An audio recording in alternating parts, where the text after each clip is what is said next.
Step number 4. Create and feature top-notch list incentives. Now that you have a clear idea of what incentives you can offer for your list, the next step is to come up with incentives that will position your list for success. There are 2 ways to do this.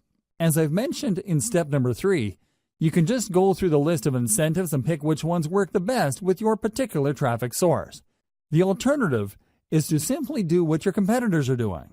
Pay attention to their incentives. Reverse engineer your competitors' incentives. Start with the industry standard incentive type by signing up to your competitors' mailing lists. Get a copy of their incentives. Study their materials very closely. Try to figure out their strong points and their weak points. Come up with something better by offering the same strong points while at the same time avoiding any of the weak spots. Let's face it, regardless of how tight and awesome your competitors' incentives may be, there's always room for improvement. Figure out these areas and create something better. Remember, there are 2 ways to play this. You can actually come up with something objectively better, or you can produce something that is perceived as something better. Whatever the case may be, it has to be better. How do you produce a better incentive? This is the question that's begging to be asked. Now that we're clear that we have to come up with an incentive that either blows the competition out of the water or is perceived to be better, how exactly do we go about doing that? Here are some ideas. First, you can offer an incentive that is complete. In other words, when you study your competitors' incentives, they might be holding back on certain pieces of information. They might be offering really basic information. If you came up with an incentive that is fully complete, you will stand head and shoulders above your competitors. Word might even get around that the incentive that you deliver truly solves the problem that your target customers have in a very thorough way. Another approach you could take is to simply offer longer content.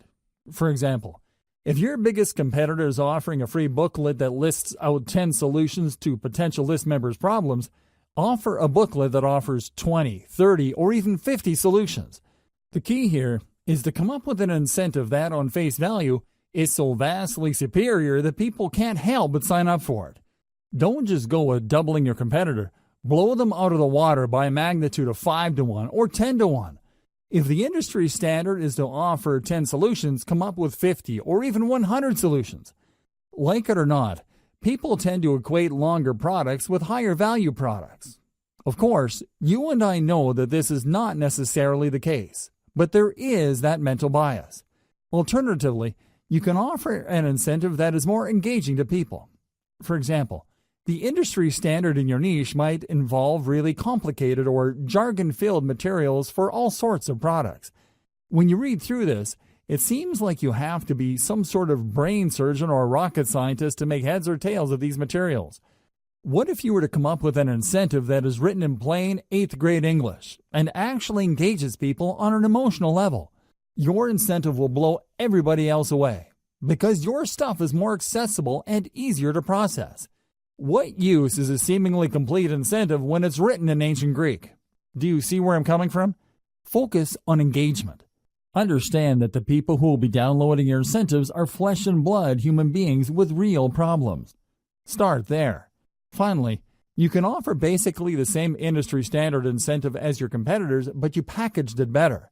When people read the same information but it's formatted in a nice PDF with lots of helpful pictures and everything is written in a well-spaced, well-formatted way, don't be surprised if people walk away with the impression that you have a better incentive. It turns out that you're offering the exact same information. The only thing that's different is that you formatted it in a way that is more accessible, easier to process, and most importantly, easier to act upon. Reverse engineer your competitors' squeeze pages. Now that you have reverse engineered your competitors' incentives, the next step is to design a better page to give away that incentive. Again, your notes and your competitors will come in handy here. You need to come up with squeeze pages that would blow everybody else out of the water. How do you do this? Well, you can come up with better design. Maybe everybody is using the same standard design. You can start there, but come up with different elements to get visitors to engage with your page better. You should also study how your competitors' squeeze pages focus, present, and position their incentive. Are they missing something? Do they forget to highlight certain things? Maybe they're just assuming that people who will land on the squeeze page would automatically want the incentive. Come up with a squeeze page that shines the spotlight more clearly and more efficiently on your incentive. Finally, you can reverse engineer your competitor squeeze pages in such a way that the value proposition this page brings to the table is clearer. You have to remember that people are always asking, "What's in it for me?" You have to answer that question loud and clear. The value proposition that you bring to the table must be compelling enough for people to want to leave their email address. Make sure to do this. Based on my many years of list marketing, I can tell you that the vast majority of list marketers automatically assume that when people sign up for their list, they would actually welcome the updates. This is why most list marketers fail. You cannot assume this. Like I said earlier, there's a certain percentage of your visitors that are going to be list squatters. If you're not careful, this percentage can keep growing until they form the majority of your list. You have to make sure to emphasize the value of the updates on your list. You have to do this right before they sign up by including such text in the squeeze page. You also have to do this on the confirmation page that they get. You should tell them that they're getting the booklet, template, book, or whatever incentive you're offering, but they're also going to be getting very useful updates. You may want to invest some time highlighting the value these updates will bring to the lives of your list members. If you fail to do this, you run the risk of building a list full of squatters. Worse yet, people might be surprised that you're sending updates and might consider your email spam. You probably don't need me to tell you why that's bad news. Do yourself a big favor and emphasize the value of the updates of your list, because this is the only reason why you're giving out incentives in the first place. By getting all caught up in the incentive you're giving away, you end up sabotaging the success of your list. Make sure to keep your priorities straight. Otherwise, your list marketing business might go belly up sooner or later. Create a two-step list recruitment setup. A lot of list marketers are under the impression that the more people that join their list, the better. I'm telling you, the whole idea of the more the merrier doesn't work in list marketing. In many cases, you'd be making a lot more money having less people on your list than having a bloated list of squatters or uninterested people. You have to make sure that only people who are truly interested in the value of your updates get on and stay on your list. One very powerful way to do this is to create a two-step list recruitment setup. A lot of list marketers set up their lead capture pages in such a way that when you load a page, you only need to enter your email address and your name and click the submit button. That's all you need to do. Automatically, you'll get a confirmation and you are on their list. The confirmation page usually has a download link to their incentive that you signed up for. This is going to be a problem because this can attract curiosity seekers.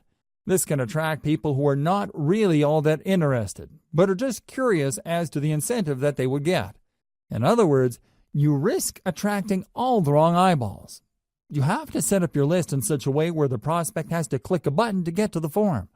This added step filters out curiosity seekers. Your form gets in front of the eyeballs of people who are more motivated.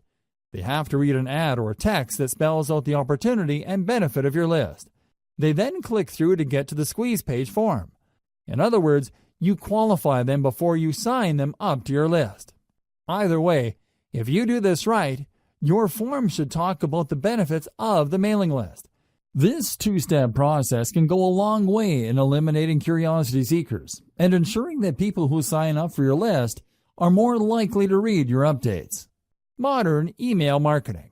Modern email marketing uses a two-step email recruitment process. When people click through to the email form, they're essentially asking to opt in after they have become aware of the incentives. In other words, they already know what's in it for them.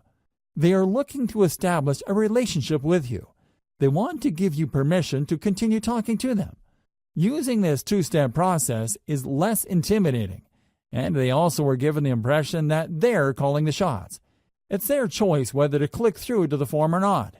Another great benefit of modern email marketing's two-step email sign-up process is that this enables you to offer different incentives at different parts of your blog page.